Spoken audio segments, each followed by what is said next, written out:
Bonjour les filles, bienvenue au mardi de l'académie.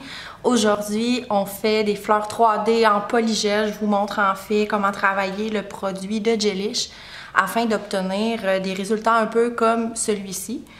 Étant donné que c'est temps-ci sur les réseaux sociaux et ça prend encore plus d'ampleur les fleurs 3D en acrylique, je me suis dit que j'allais vous montrer une façon que j'aime beaucoup de le faire.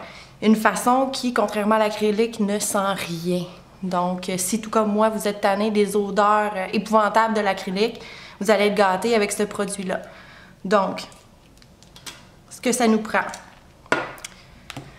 le Bright White ou le Soft White de polygel. Donc, j'utilise le blanc.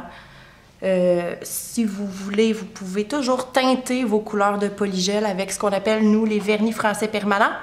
Donc, je peux venir donner toutes les couleurs que je veux à mon polygel avec ce produit-là ici. Je vais vous le montrer également.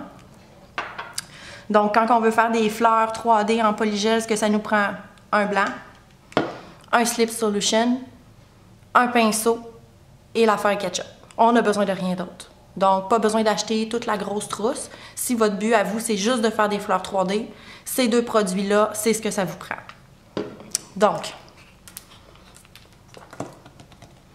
j'ai mis mon slip solution dans un petit pot. J'ai pas besoin de beaucoup de quantité, étant donné que c'est simplement pour pas que ça colle sur mon recouvrement. Ce que je vais faire, je vais sortir une quantité de polygel.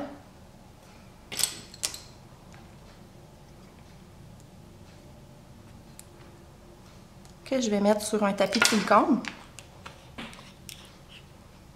Et directement, je vais vous montrer comment le colorer avec le vernis français permanent. C'est simple, simple, simple.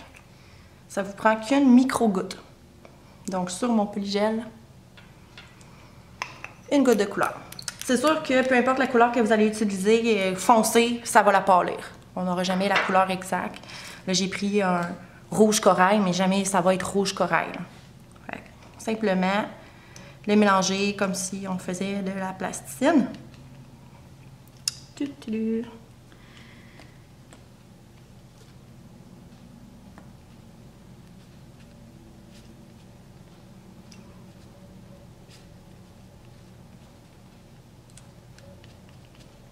Donc, quand ça c'est fait,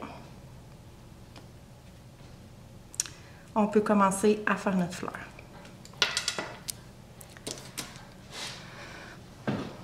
Pour faire la fleur, pour celles qui font déjà des fleurs en acrylique, c'est la même façon.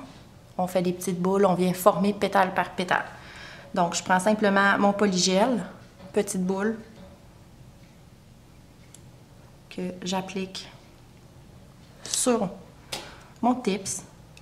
Slip Solution, ce n'est que simplement pour pas que ça colle, donc j'enlève le plus de produit possible.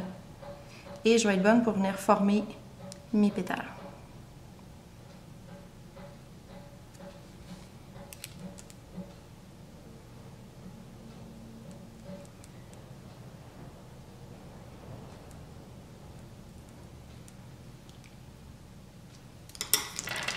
À chaque pétale, une petite boule.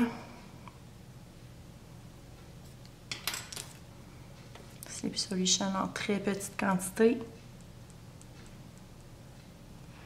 La chose à prendre en considération quand on travaille avec le polygel, c'est pas comme l'acrylique. Il faut venir le catalyser dans la lampe. Donc, à toutes les fois que je vais vouloir superposer des pétales, comme là j'aurais voulu en mettre d'autres, je vais devoir le catalyser. Dans la lampe UV, le produit se catalyse en 2 minutes. Dans la lampe LED, le produit se catalyse en 30 secondes. Par contre, lorsqu'on vient colorer notre polygel, toujours important de rajouter un peu plus de temps. Donc, étant donné que j'ai mis une couleur foncée, surtout sur un blanc qui est pigmenté, je vais venir cuire 1 minute au lieu de cuire 30 secondes.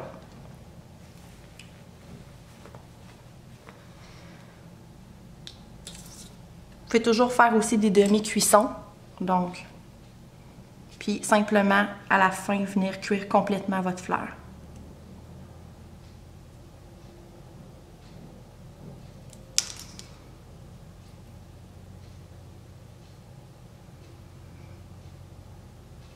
Le polygel, vous pouvez le mettre par-dessus de la résine, par-dessus du gel, par-dessus de l'acrylique.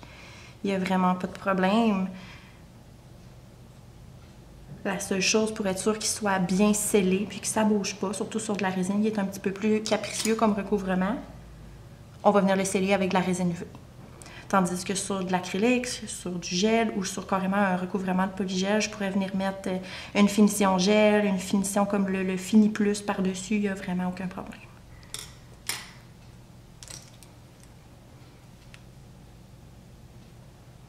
Donc de cette façon-là, je vais créer ma fleur.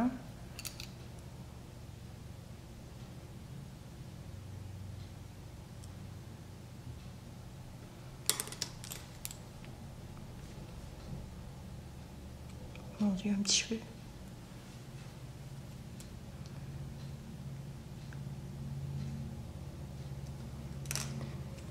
Et je la cuis. Ce qui est le fun avec le polygel, c'est que c'est vraiment un hybride entre le gel et l'acrylique. Donc, un produit qui, même si je le laisserais sur mon doigt pendant 5 heures, il ne bougerait pas. Il va rester là, il se défera pas, il viendra pas mou. Donc, j'ai le temps de venir travailler mes choses.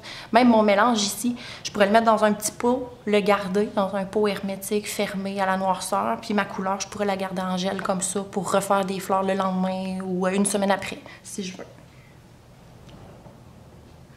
Donc, c'est un peu la façon que je vous propose, au lieu d'avoir de l'acrylique qui sent très fort, de venir faire des belles fleurs 3D avec un produit qui sent rien. Sur ce, bonne journée!